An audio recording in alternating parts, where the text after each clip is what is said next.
निराकार आत्माओं के बीच आत्मा आत्मा भाई भाइयों के बीच जो बड़ा भाई होता है, कोई होता है या नहीं होता है?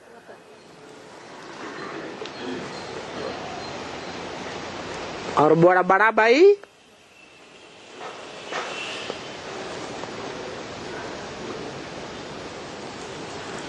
अपने आप बनता है या कोई बनाता है? बाप बनाता है। क्यों कहा गीता में आत्मा अपना शत्रु और आत्मा अपना मित्र स्वयं ही है, या शत्रु और मित्र कोई दूसरा होता है?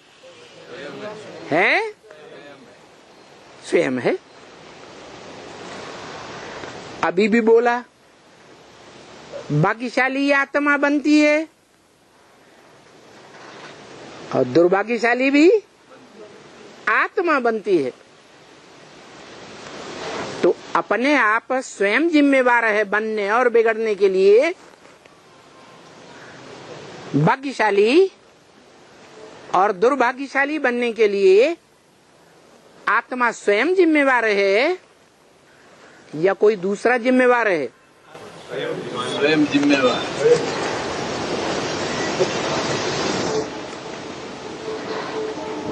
स्वयं ही जिम्मेवार है।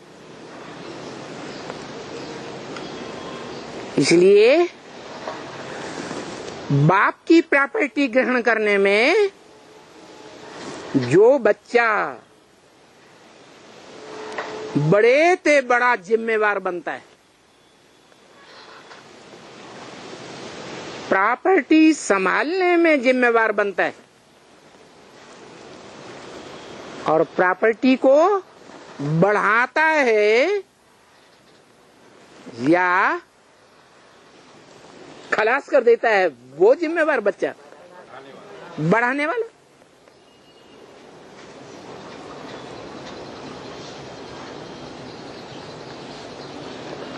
तो शिव बाप ने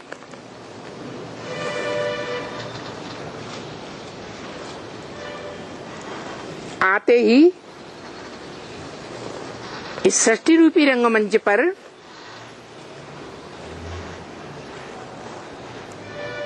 क्या पहचान दी? पहले फाउंडेशन में क्या पहचान दी है? हाँ, कि तुम देह नहीं हो, इतना बड़ा दुम्ब नहीं हो, तुम तो इस देह में रहने वाला अति सूक्ष्म बीज हो।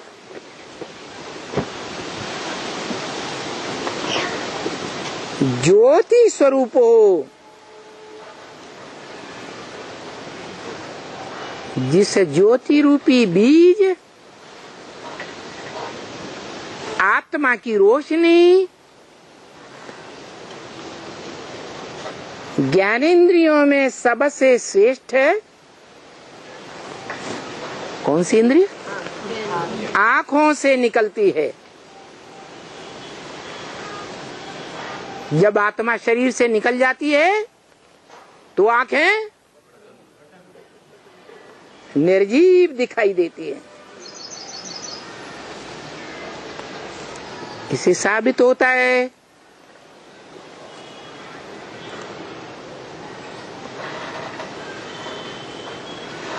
कि आत्मा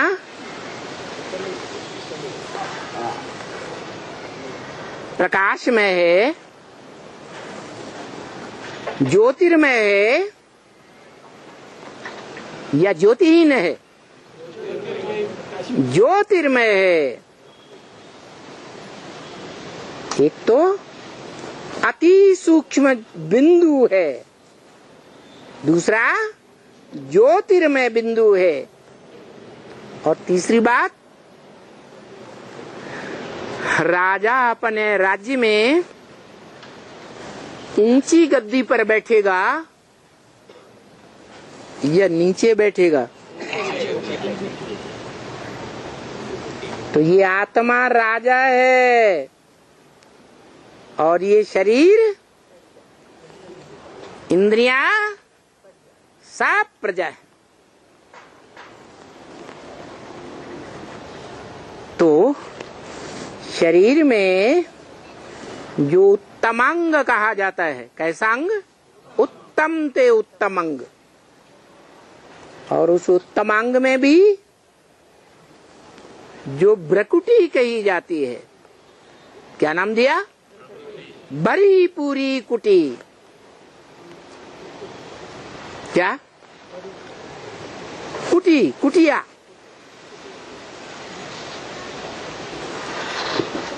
उस भ्रकुटी में मध्य में रहने वाली है।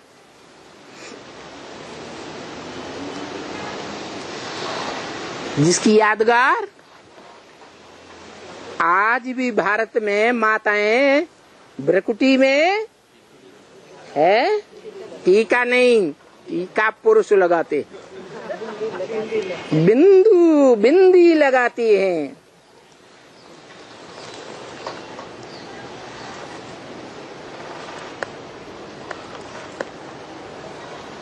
तो तुम आत्मा हो, ज्योति बिंदु हो। इस देह में भ्रकुटी के मध्य रहने वाली हो और देह भल विनाश हो जाए, लेकिन आत्मा अविनाशी है, इसका विनाश नहीं होता।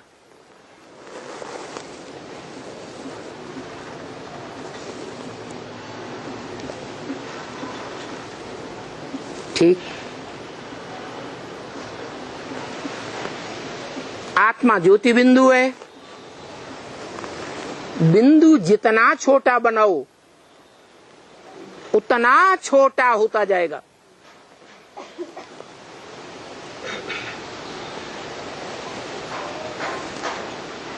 आज के वैज्ञानिक भी ये मानते हैं। क्या? जिन्होंने अणुबम बनाया है वो क्या मानते हैं? है अणु जितना सूक्ष्म समझा जा सके, इन आंखों से नहीं, क्योंकि ये स्थूल आंखें हैं, वो तो सूक्ष्म आत्मा है, तो इन आंखों से नहीं देख सकते,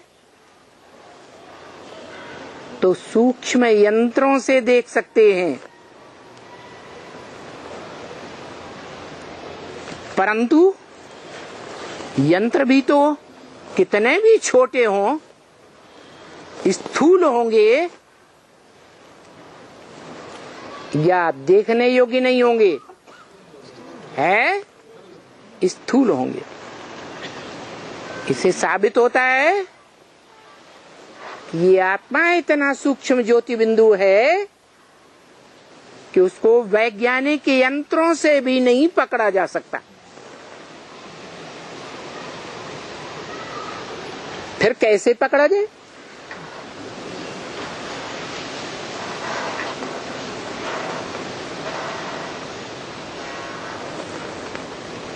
पकड़ में आए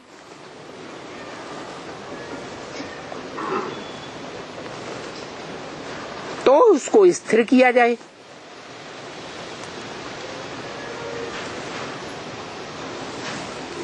स्थिर हो जाए तो अमर कहा जाए,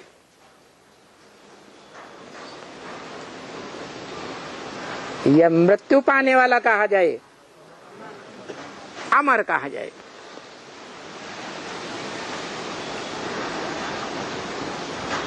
तो उस ज्योति बिंदु आत्मा को, जिसे गीता में कहा है अणु अणियान सम्मनुस्मरेत्य,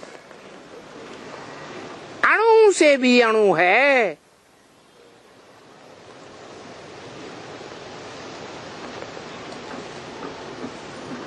जो स्मरण करने वाले ऋषियों मुनियों ने स्मरण करने का प्रयास किया है,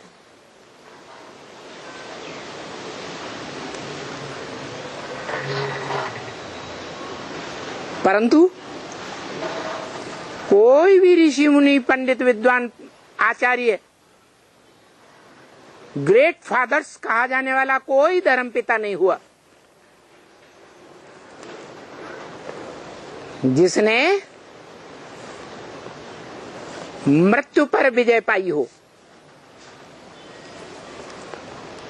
कोई ने पाई नहीं। क्यों?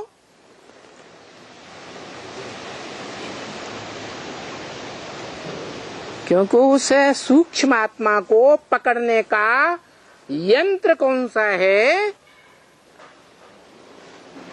पता ही नहीं किसी।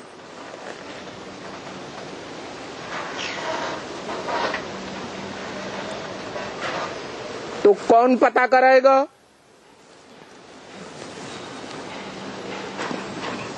है कोई पता कराने वाला होगा या नहीं होगा?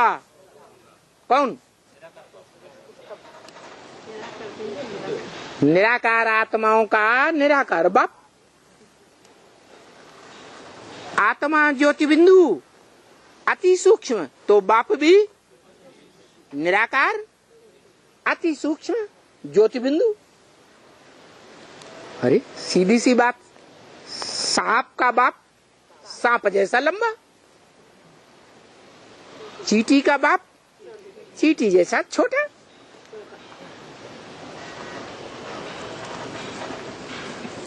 हाथी का बाप हाथी जैसा डौल डील वाला मोटा ताजा।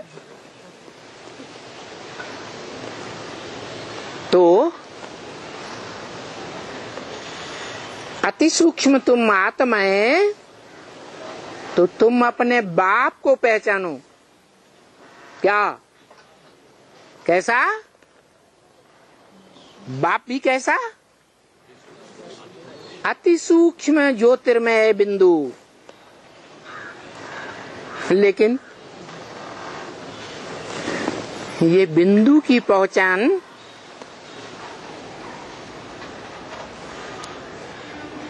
बाप की पहचान वो निराकार ज्योति बिंदु आत्माओं का बाप शिव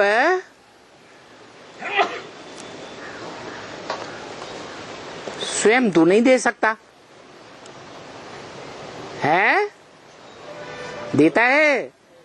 नहीं। तो किसको निमित्त बनाता है? किसको? बड़े बच्चे को निमित्त बनाता है बाप की पहचान देने के लिए। वो बच्चा, बड़ा बच्चा, वो पहले ही जानता था क्या कि मुझे आत्मा का बाप, निराकार ज्योति बिंदु आत्मा का बाप कौन है, कहाँ है? जानता था? है? नहीं जानता था? है? कौन सी माँ? नहीं।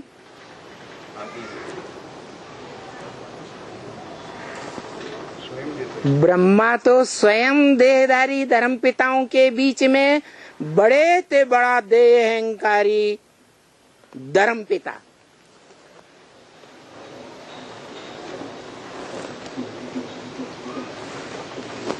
जो स्वयं बड़े ते बड़ा देह अहंकारी धर्म पिता हो, वो आत्माओं का बाप जो देह में आता है, देहधारियों के बीच इस दुनिया में पार्ट बजाता है, फिर भी उसको संग का रंग नहीं लगता, क्योंकि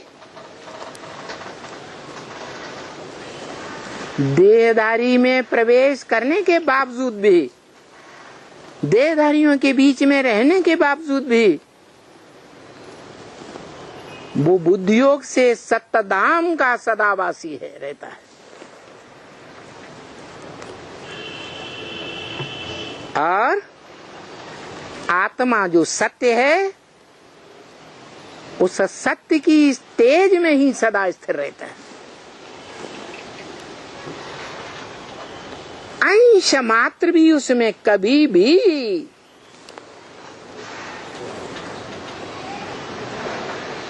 असत्य का प्रवेश नहीं हो सकता।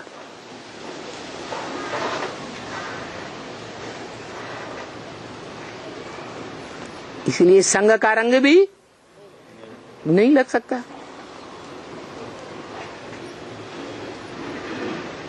तो सवाल है, जो परंपरा है कि बच्चों को बाप का परिचय कौन देता है?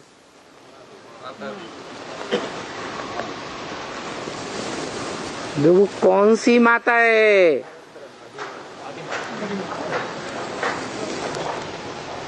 जिसने निराकार ज्योति बिंदु आत्माओं के बाप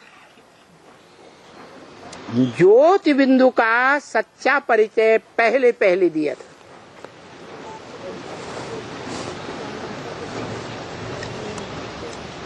है बड़ी माँ।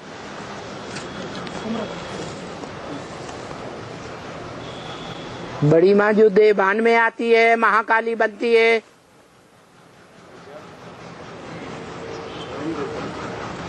वो बाप का परिचय देती है।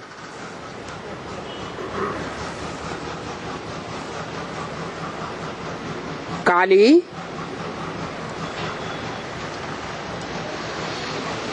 कालों को व्यक्त करेगी, इस संसार में, या गोरों को प्रत्यक्ष करेगी?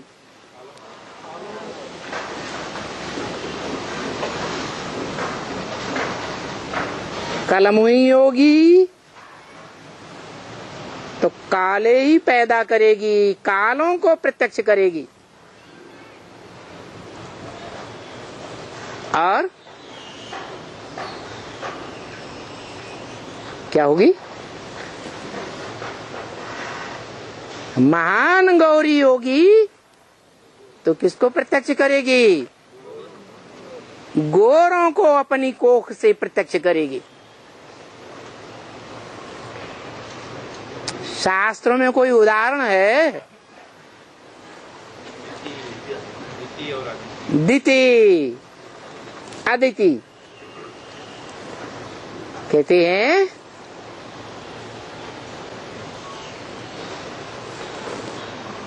जो कश्यप ऋषि थे, काश्य माने तेज, पा माने पीने वाले। क्या पीने वाले? काश रूपी तेज को पीने वाले कश्यप ऋषि की 2 पत्नियां थी।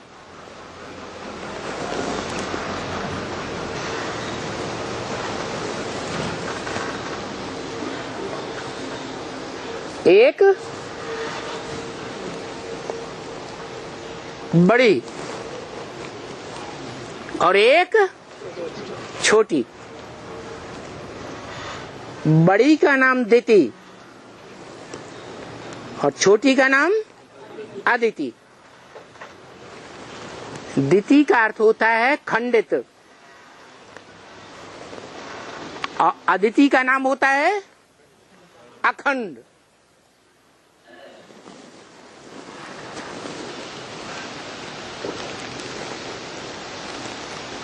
जिसका सत्व खंडित हो जाए वो दिति, और जिसका सत्व सतीत्व अखंड बना रहे जीवन में, वो अदिति। तो अब बताओ,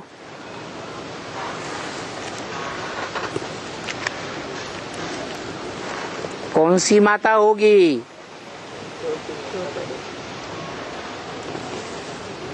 जिसने पहले पहले बाप का परिचय दिया हो, है? हाँ,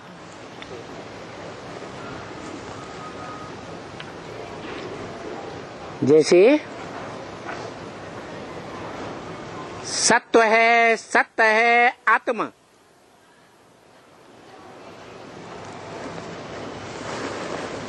और देह असत्य है।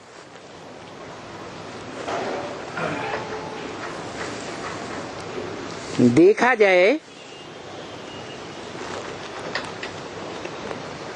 माताएं अनुभव भी करती होंगी।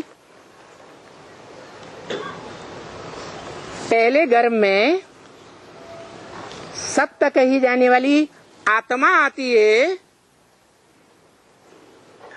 या गर्भ में 5 तत्वों का पुतला बनता है? तो बड़ा कौन हुआ?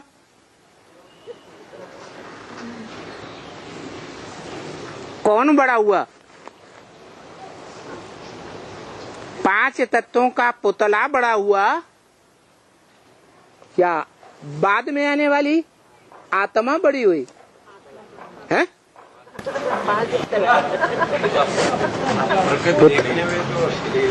है? देखने में तो पुतला ही बड़ा, लेकिन पावर तो आत्मा।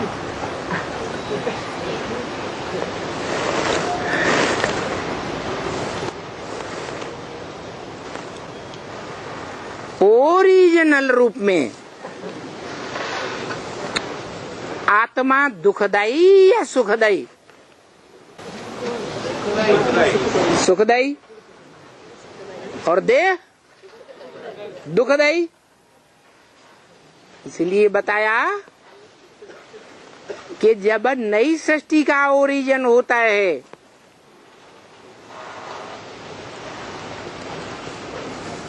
तो पहले पहले असुरों का जन्म हुआ। क्या? आसुरी जो आत्माएं हैं उनका प्रत्यक्षता रूपी जन्म होता है, और बाद में देव आत्माओं का जन्म होता है।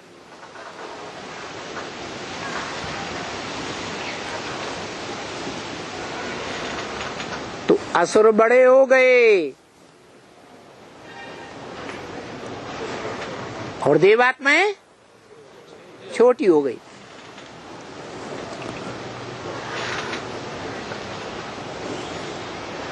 ये परंपरा भी सृष्टि के आदिकाल की है। क्या?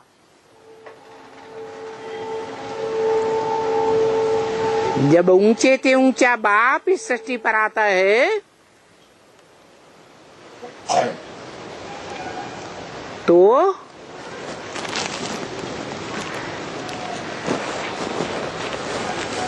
विदेशी बनकर आता है या स्वदेशी बनकर आता है? विदेशी बनकर आता है। बनकर आता है या होता भी है वैसा?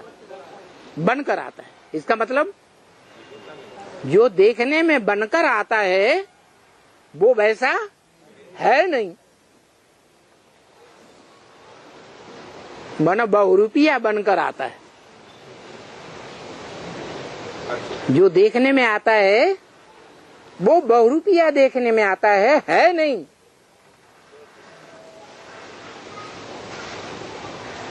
इसलिए उसकी यादगार नारियल देगा बनाया हुआ है भक्ति मार्ग में। रियल है या नारियल है? नारियल। और रियल पार्टधारी नहीं है जैसा देखने में आता है। क्या संसार जैसा देखता है, समझता है, वैसा रियल नहीं है, माना नारियल है। रियलिटी कुछ और है। कब? जब भगवान की जो ऊंचे ते ऊंचा रचयिता है वो इस सृष्टि रूपी रंगमंच पर नई दुनिया जब रचता है तो वो ऊंचे ते ऊंची स्टेज में रहने वाला नारियल जो कहा जाता है वो बीज नारियल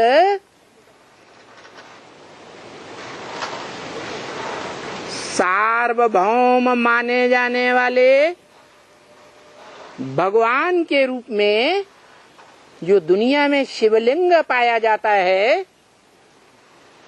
दुनिया की बड़े ते बड़ी खुदाइयों में, देश विदेश की खुदाइयों में जो सबसे जास्ती लिंग मूर्तियां पाई गई और भारत में भी जो यादगार मंदिर सबसे जास्ती बनाए हुए हैं, उन मंदिरों में शिवलिंग के रूप में रखा हुआ है वो नारियल है। पार्ट के हिसाब से सृष्टि के आदि में जो वो पार्ट बजाता है, कैसा पार्ट है? नारियल पार्ट। रियल नहीं है। रियलिटी तब जाहिर होती है संसार के सामने जब भगवान के सामने ले जाकर भक्ति मार्ग में क्या करते हैं?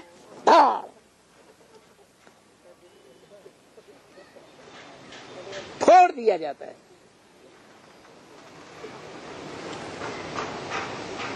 तो उसमें से असलियत निकलती है। क्या?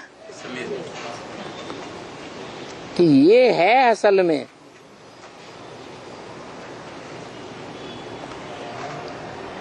पहले तो जो देखने में आता था वो रियल नहीं था।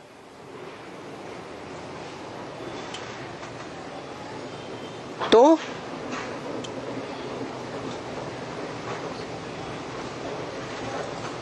वो नारियल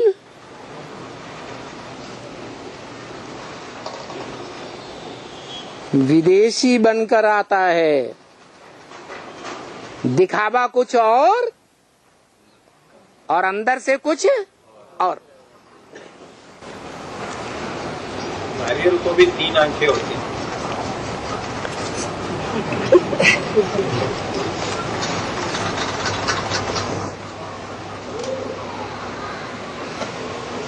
जो 3 आंखें होती हैं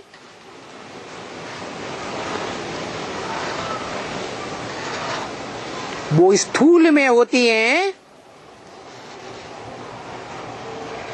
या अव्यक्त में होती हैं?